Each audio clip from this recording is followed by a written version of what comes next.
ہمارا دین ہماری بنیادی ضرورت ہے، اسی کی نسبت پر آپ حضرات جمع ہوئے ہیں، اس جذبے کے ساتھ کہ ہم کچھ دیر دین کی باتیں کریں گے، سنیں گے۔ اللہ تعالیٰ آپ کے جذبے کے ساتھ صحیح کہنے کی اور ہم سب کو پھر عمل کی توفیق عطا فرمائے۔ تو دین کے بہت سے شعبے ہیں، ایمان کے 70 سے بھی زیادہ شعبے ہیں۔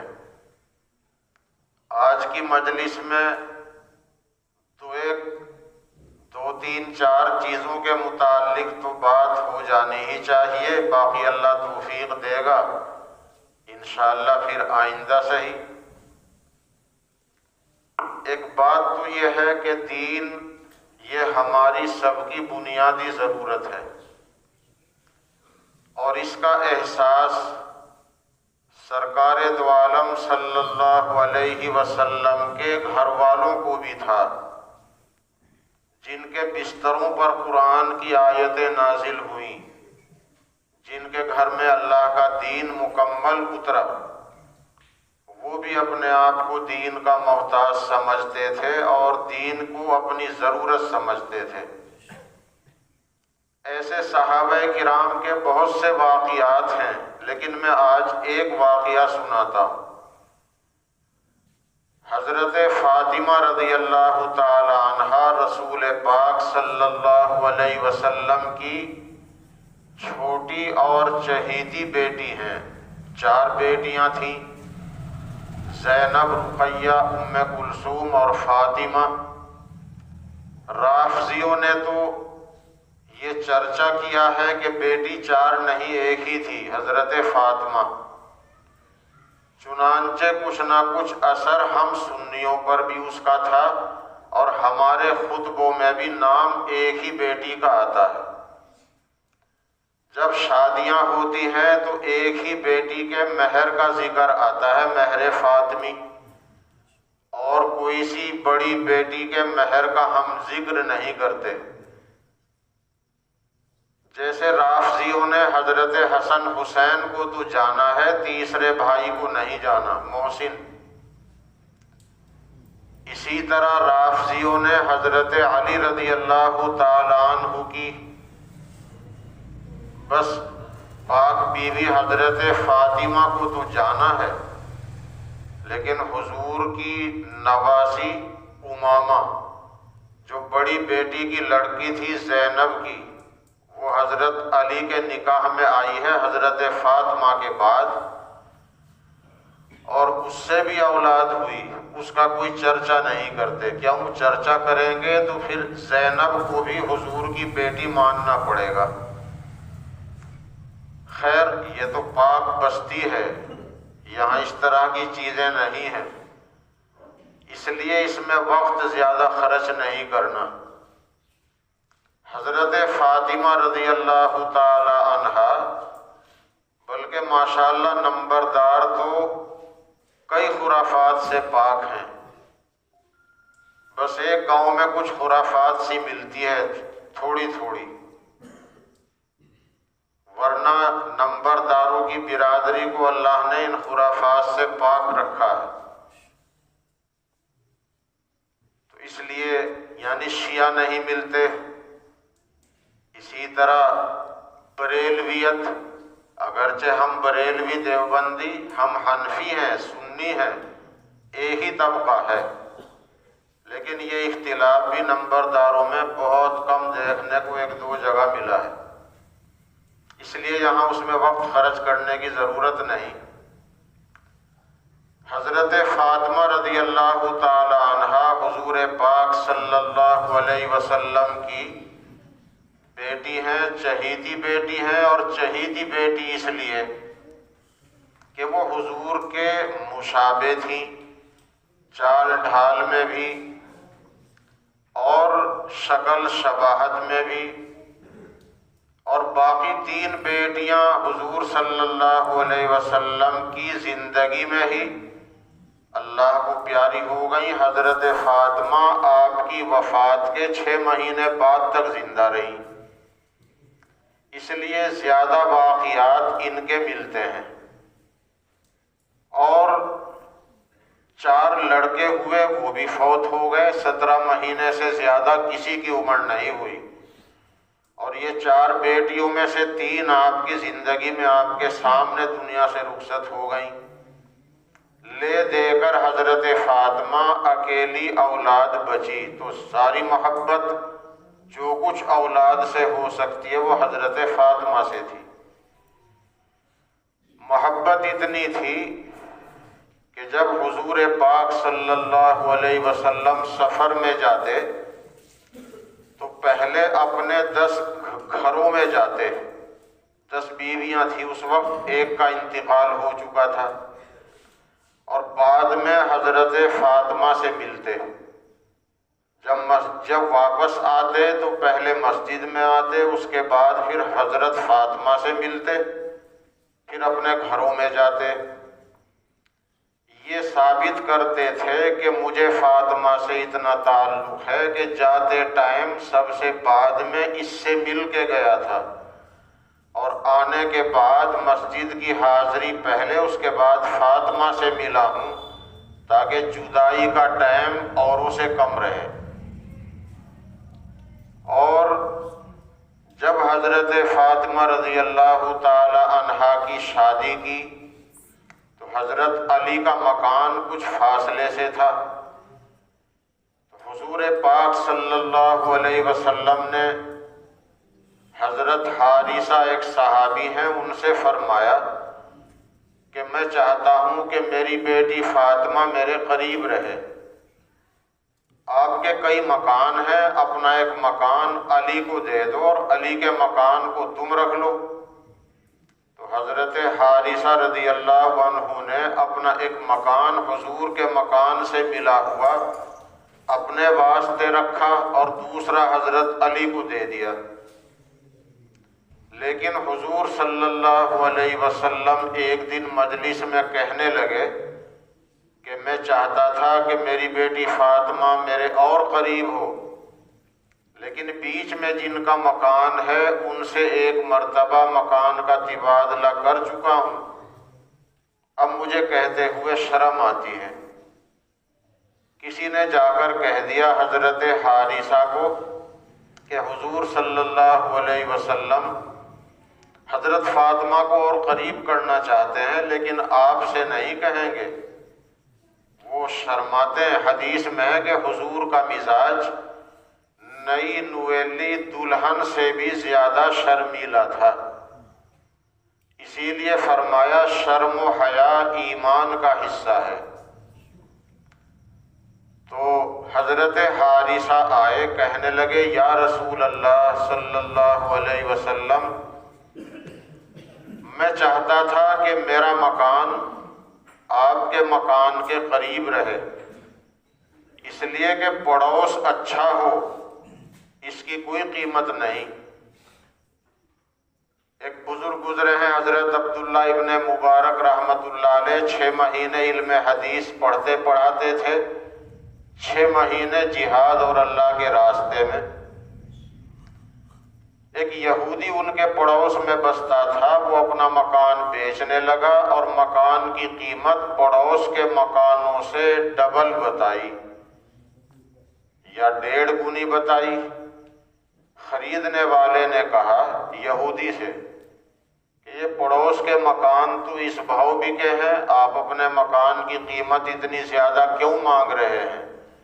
اس یہودی نے کہا کہ پڑوس کو دیکھو، عبداللہ ابن مبارک، عبداللہ صنوف مبارک کیسا اچھا پڑوسی ہے، میں اس پڑوس کی قیمت مانگ رہا ہوں، ایسا پڑوسی تمہیں نہیں ملے گا۔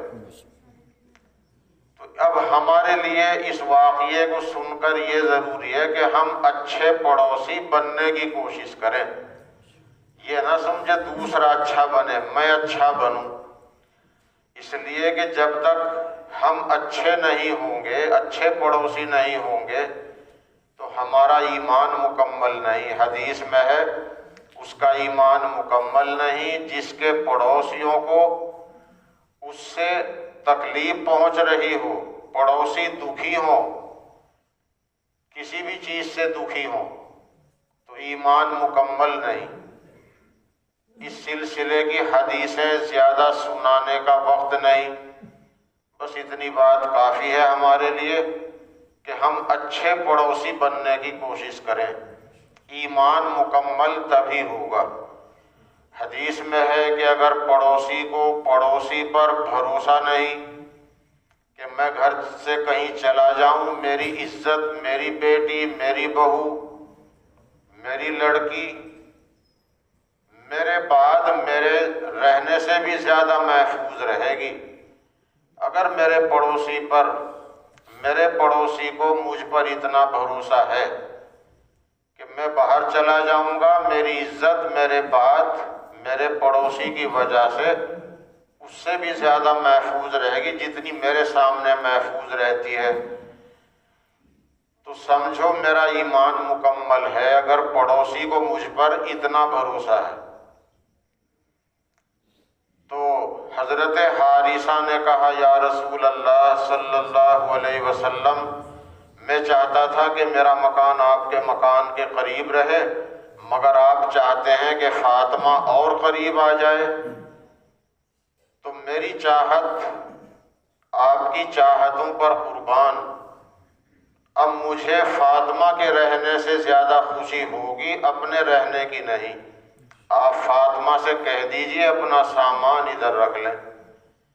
تو اپنی بیٹی کو اپنے قریب رکھنے کے لیے 2 مرتبہ مکان کا تبادلہ کیا ہے۔ اس سے ثابت ہوتا ہے کہ حضرت فاطمہ سے کتنی محبت تھی، اور بھی بہت سے واقعات ہیں۔ اور اس میں یہ بھی سبق ملتا ہے کہ لڑکی جائے گی تو وہاں جہاں اس کا آب و دانہ ہے، لیکن سنت یہ ہے کہ اپنی بیٹیاں، اپنی بہنیں قریب سے قریب بیاہی جائیں۔ تو ماں باپ جب چاہیں اپنی بیٹی کو، بھائی جب چاہیں بہن کو دیکھیں، بہن جب چاہے ماں باپ کا دیدار کرے اور حج کا ثواب پائے، اور جب لڑکے اور بہویں نالائق نکل جائیں تو لڑکی اپنے ماں باپ کی سیوا کر سکے۔ سنت یہ ہے کہ شادیاں بیٹیوں کی قریب سے قریب ہوں، بستی میں ہوں، خاندان میں ہوں۔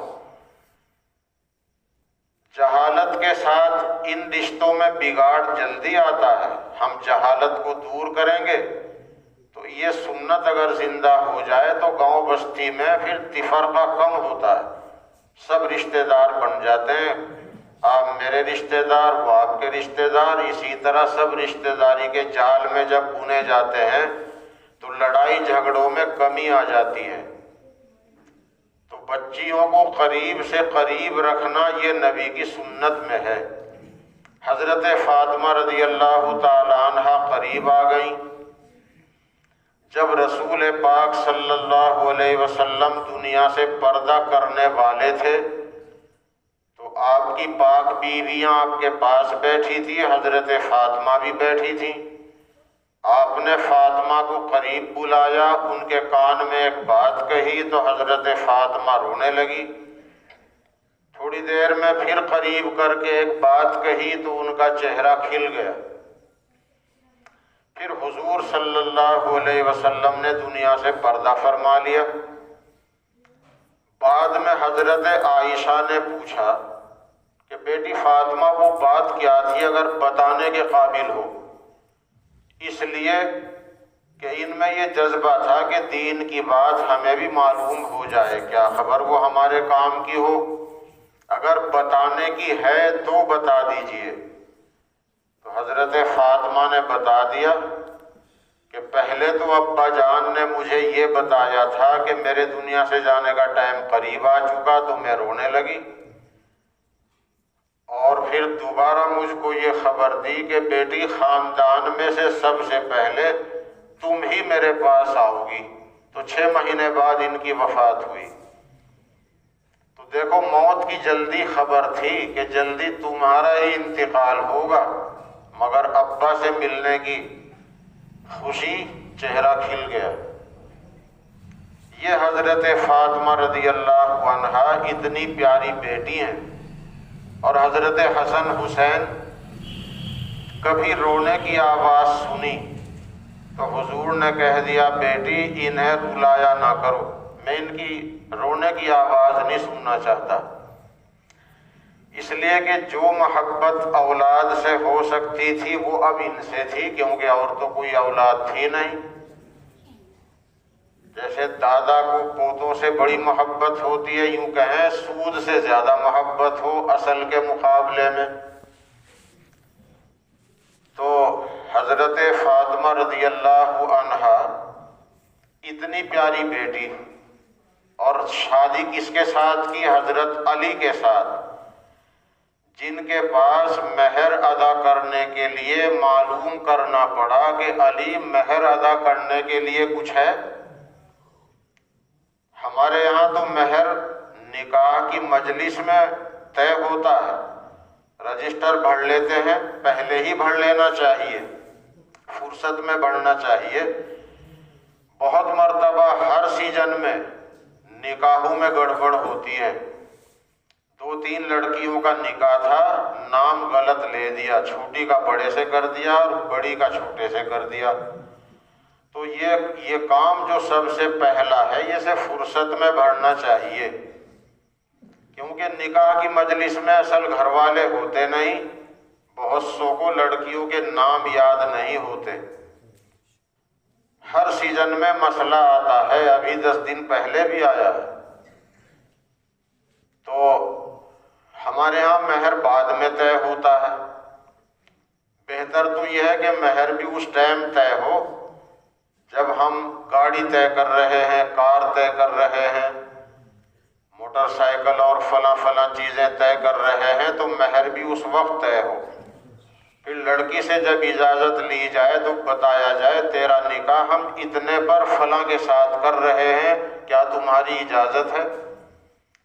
لیکن چلو جو طریقہ ہمارے یہاں ہے، نکاح اس طرح بھی ہو جاتا ہے، مہر بعد میں ہم طے کر دیں، لیکن حضور پاک صلی اللہ علیہ وسلم نے پہلے مہر ہی پوچھا۔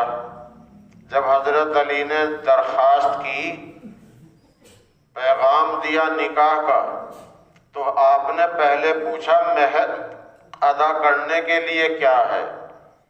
انہوں نے کہا میرے پاس تو کچھ نہیں۔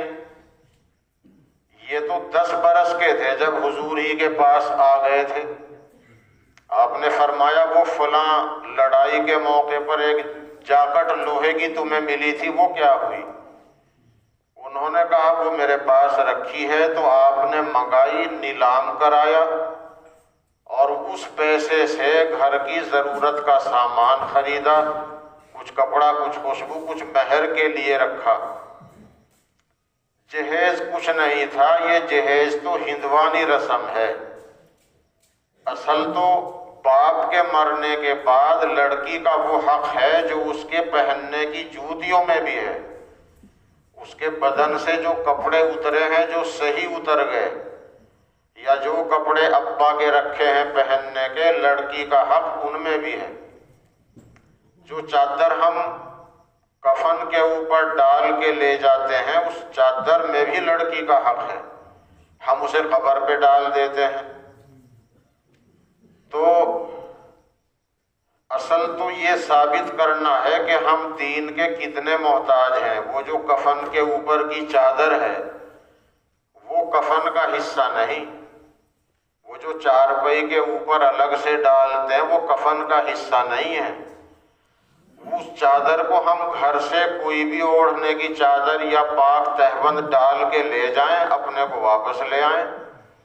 سردی ہے، دھوند برس رہی ہے، تو کمبل ڈال کے لے جائیں، جیسے سردی ہمیں لگتی ہے تو ویسی سردی مردے کو بھی لگتی ہے، اسے تو گرمی میں بھی نیوائے پانی میں نہلاتے ہیں۔ اور جب ہم میت کے پاس بیٹھ کر مکھی اڑاتے ہیں تو نیم کی ٹہنی سے اڑاتے ہیں، پنکھا بھی نہیں جھلتے کہ پنکھا لگے گا تو چوٹ لگے گی، اور یوں کہتے ہیں کہ مکھی اس کے اوپر بیٹھ گئی تو اس کو پہاڑ جیسا وزن محسوس ہوتا ہے۔ اور یہ بھی آپ سن رہے ہو، اللہ نہ کرے کہیں کسی کی موت ہو گئی اور موت پر شبہ ہو گیا تو قبر بھی اکھڑوا رہے ہیں، اور پوسٹ مارٹم بھی کروا رہے ہیں، اور قبر پر مٹی ڈالنے کے بعد قبر کا اکھاڑنا جائز نہیں، جنازے کی نماز پڑھنے کے بعد چہرہ کھولنا ہی منع ہے۔ جس کے لیے دیکھنا جائز ہو جنازے کی نماز سے پہلے پہلے دیکھے، یہ بھی ایک مسئلہ ہے۔ جس کے لیے دیکھنا جائز ہو یعنی محرم ہو، غیر محرم کا چہرہ مرنے کے بعد بھی نہیں دیکھنا، اس سے اسی طرح پردہ ہے جیسے زندگی میں پردہ تھا۔ تو جس کے لیے دیکھنا ہے نماز سے پہلے دیکھے، نماز کے بعد چہرہ کھولنا ناجائز ہے۔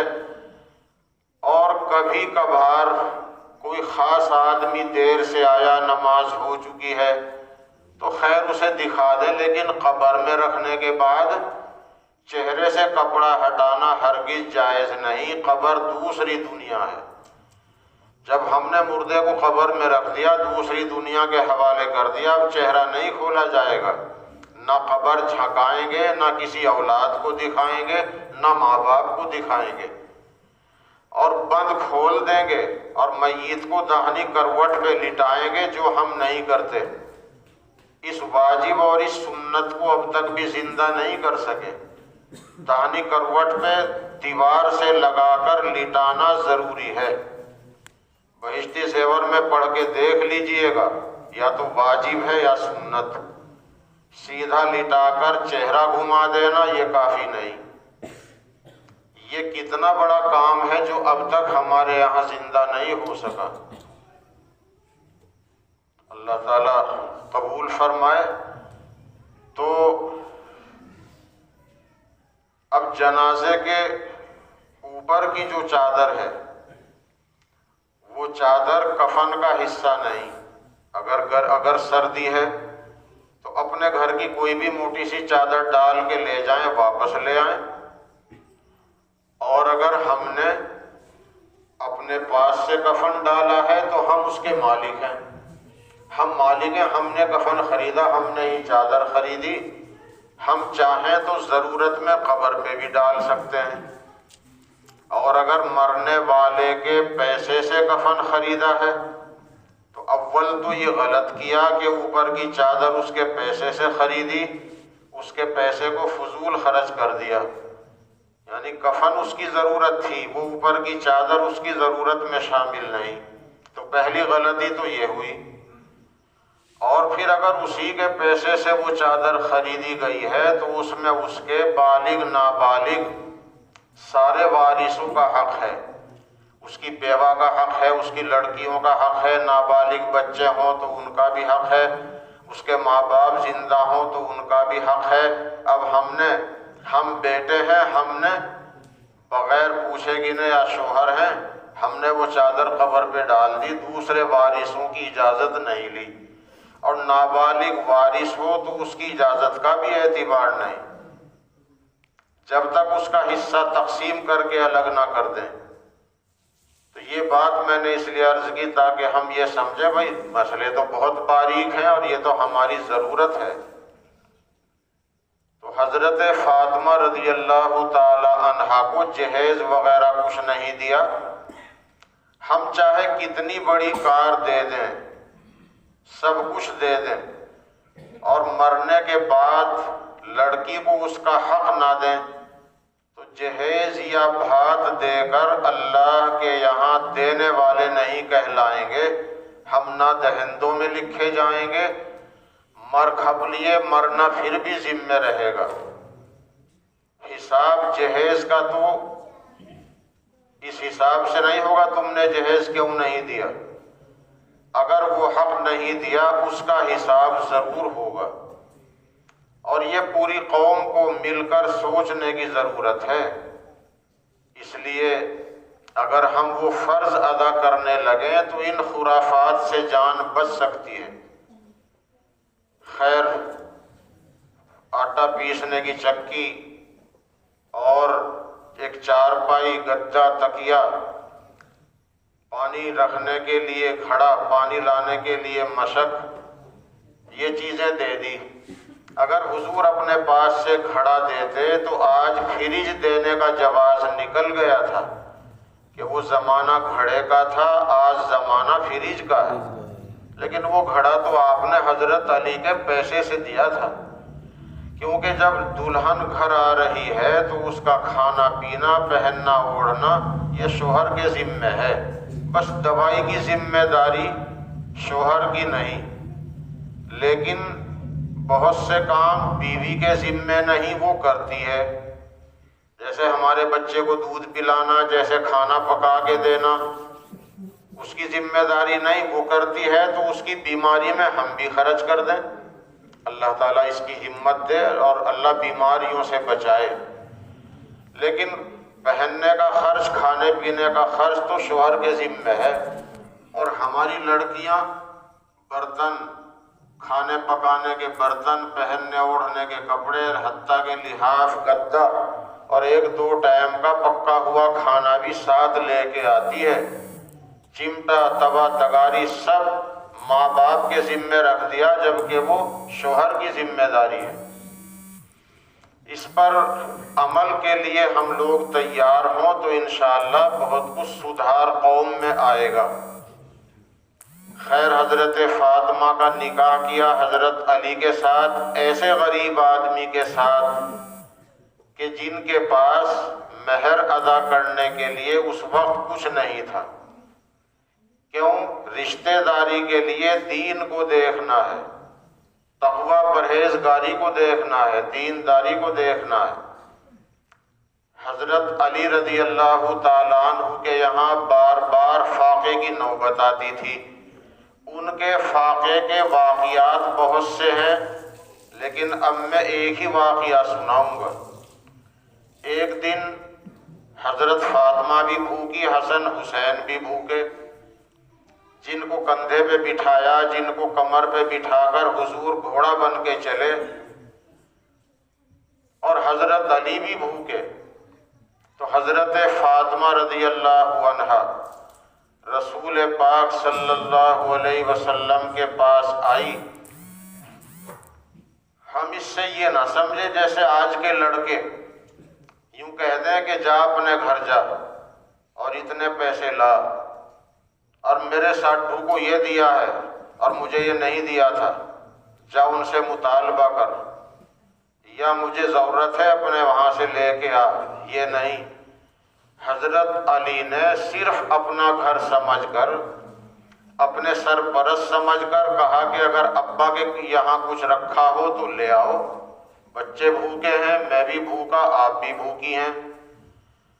تو حضرت فاطمہ گئی، کہنے لگی ابا جان میں بھی بھوکی ہوں، بچے بھی بھوکے ہیں، بچوں کے والد بھی بھوکے ہیں، کچھ کھانے کا راشن ہو تو لینے آئی ہوں۔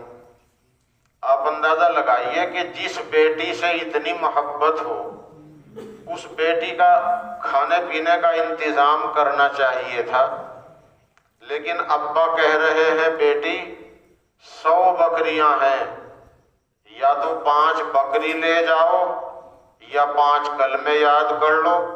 وہ 5 کلمے مجھے جبرائیل نے بتائے ہیں۔ اتنے پیارے بچے حسن حسین، اتنی پیاری بیٹی، اور ابا کھانے کا راشن نہیں دے رہے ہیں۔ 100 بکریاں تھی اس وقت، عموماً 100 بکریاں رہتی تھی، کسی مہمان کے لیے کاٹ لی، غریبوں کے لیے صدقہ کرنے کو کاٹ لی، پھر وہ تعداد پوری کر لیتے تھے۔ کہا 5 بکری لے جاؤ، اپنا کام چلاؤ، یا 5 کلمے یاد کر لو۔ کیسے وقت میں بیٹی کی آزمائش، تو بیٹی تو انہی کا خون تھی، فرمایا تھا وہ تو میرے جگر کا ٹکڑا ہے میری بیٹی۔ تو حضرت فاطمہ نے بھی کہا ابا جان بس 5 کلمے ہی بتا دیجئے، یہ سوچ کر کے وہ 5 بکری کئے دن چلیں گی، اور ابا جو 5 کلمے بتائیں گے وہ تو آخرت میں باقی رہنے والی نیکیاں ہیں، 5 کلمے ہی بتا دیجئے۔ بس پھر ابا نے بکریاں نہیں دی اس وقت، 5 کلمے ہی بتا دیے۔ فضائل صدقات میں نقل کیے ہیں، یا اول الاولین، یا آخر الآخرین، یا ذی القوة المتین، یا راحم المساکین یا ارحم الراحمین، یہ 5 کلمے یاد کرے اور چلی گئی۔ تو حضرت علی کو یقین تھا کہ کچھ کھانے کو ضرور لائیں گی، دیکھ رہے ہیں کہ کوئی کچھ کھانے کا سامان لیے آ رہا ہے، تو حضرت فاطمہ نے کہا میں دنیا لینے گئی تھی، آخرت لے کے آئی ہوں۔ تو اس واقعے سے ہم کو یہ سبق ملنا چاہیے کہ نبی کے گھر والے اپنے آپ کو دین کا کتنا محتاج سمجھتے تھے۔ 5 بکریاں چھوڑ دی، 5 کلمے یاد کر لیے، اور حضور پاک صلی اللہ علیہ وسلم نے اتنی پیاری اولاد کے لیے کھانے کا انتظام اس وقت نہیں کیا، بس وہ 5 کلمے ہی یاد کرائے۔ اس لیے دین کو ہم اپنی بنیادی ضرورت سمجھیں۔ ہمارے بچے اگر مکتب میں مسجد میں پڑھتے ہیں تو ہم کو راشن نہیں ملتا، وظیفہ نہیں ملتا، کورس کی کتابیں نہیں ملتی۔ اسکول میں پڑھتے ہیں تو کورس کی کتابیں ملتی ہیں، دوپہر میں کھانے کو دلیا کھچڑی ملتی ہے، وظیفہ ملتا ہے۔ اب آپ اندازہ لگا لیجئے کہ ہم وظیفے کے لالچ میں اور دنیا کے لالچ میں اپنے بچوں کو صرف اسکول میں بھیجیں، یا دنیا اور آخرت کو سامنے رکھ کر بچوں کو پہلے مکتب اور مدرسے میں بھیجیں۔ اور میرے پیارو، یہ تو آپ سب جانتے ہو کہ پہلی ضرورت دین ہے، کلمہ ہے، اور انگریزی کی ضرورت سے انکار کرنا بے وقوفی ہے۔ دکاندار سودے کے دام بتا رہا انگریزی میں، موبائل کا نمبر بتا رہے انگریزی میں، اب اس کے بغیر بھی کوئی چارہ نہیں۔ وہ ضرورت ہے، وہ بہت بڑی ضرورت ہے، لیکن وہ صرف دنیا کی ضرورت ہے، اور مکتب مدرسے کی تعلیم، مسجد کی تعلیم دنیا کی، قبر کی اور حشر کی ضرورت ہے۔ اور یاد رکھیے، وہ ہندی انگریزی کی تعلیم، اس کا بندوبست کرنا خود اپنے یہاں لازمی ہے۔ اگر ہم نے اپنے مکتب میں اس کا انتظام نہ کیا تو آئندہ یہ اندیشہ ہے کہ مکتب چلانا مشکل ہوگا۔ یہ تعلیمی پالیسی بن چکی ہے، پچھلے سال لاک ڈاؤن میں تعلیمی پالیسی بنائی ہے، پلان یہ ہے کہ 2024 میں لاگو کریں۔ اس میں یہ ہے کہ 18 سال تک بچے کو پڑھنا ہے، ہر بچے کو 18 سال کی عمر تک پڑھنا ہے۔ بہت اچھی بات ہے، قرآن پاک کا بھی حکم ہے کہ پڑھو، سب سے پہلی آیت پڑھائی کا حکم لے کے آئی ہے۔ تو ہم سب اس کا خیر مقدم کرتے ہیں کہ سرکار ہر بچے کے لیے پڑھائی کو لازمی قرار دے رہی ہے، لیکن آگے ہر بچے کو اسکول جانا ہے، 18 سال کی عمر تک اسکول جانا ہے۔ اگر اسکول بچہ 18 سال تک جائے گا تو آپ حافظ یا عالم کب بنائیں گے اسے سوچ لیجئے۔